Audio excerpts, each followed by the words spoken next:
If you haven't sold yet, you might be too late. Shocking losses nobody thought possible.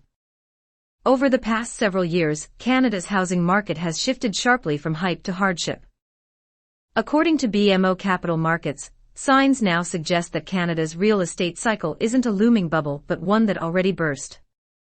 The bank's view: home values have been falling since early 2022, and the pattern of the drop bears a stronger resemblance to the U.S. housing collapse that began in 2007 than previous Canadian corrections.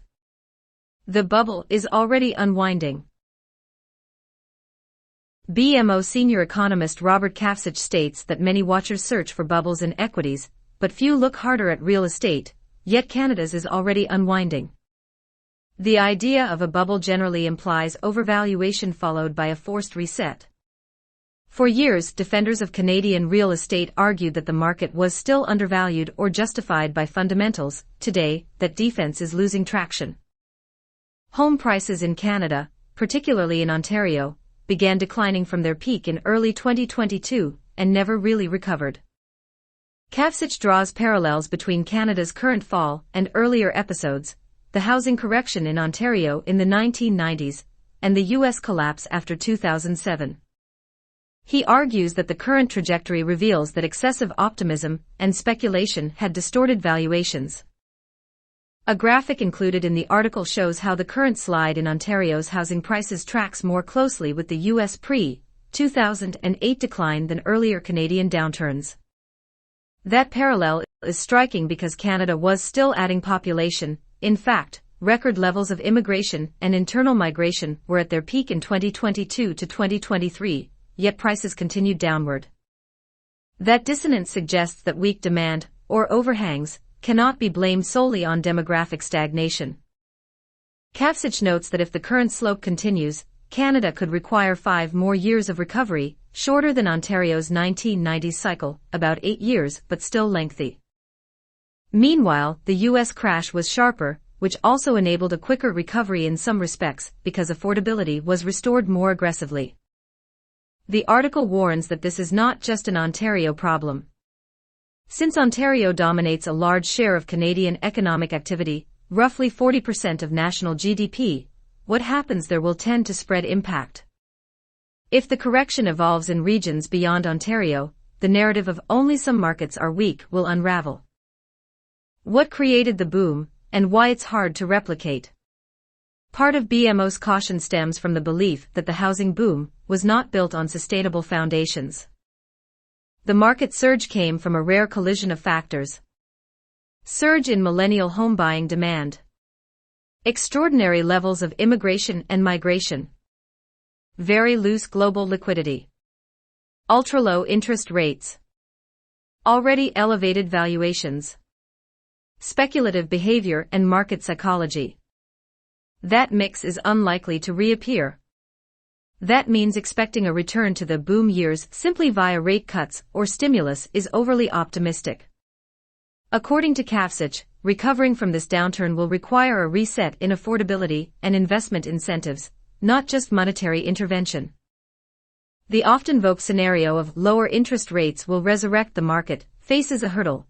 Even if mortgage rates decline, many potential buyers are priced out by current valuations and income constraints. In addition, speculative demand will likely remain muted until confidence in price appreciation returns. Key warnings and takeaways.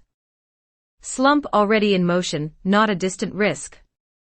BMO contends the housing bubble has already burst.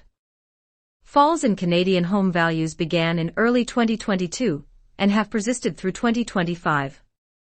Pattern mirrors U.S. 2007 crash more than Canadian history. The rate and shape of decline look more like the U.S. crash than Canada's past corrections. That raises the possibility of a deeper reset than many anticipate.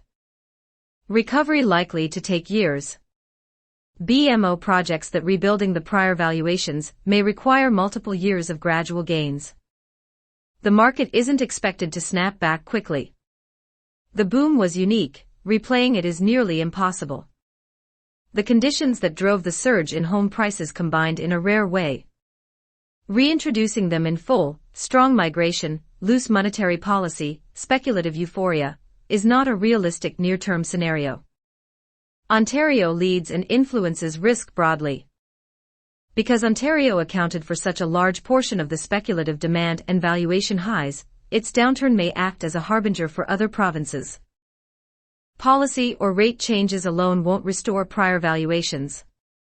Even if central banks or governments act in stimulus mode, the underlying mismatch in affordability and investment expectations must shift. What it means for stakeholders: homeowners and prospective buyers. For those who bought near the peak, potential losses may stretch over years before recouping value. For new buyers, the risk is that future gains are modest. Price expectations may need to shift toward restraint. Investors and speculative purchasers. The environment no longer tolerates speculative excess easily. Returns will depend more on fundamentals, rent yields, vacancy, income growth, than on price escalation.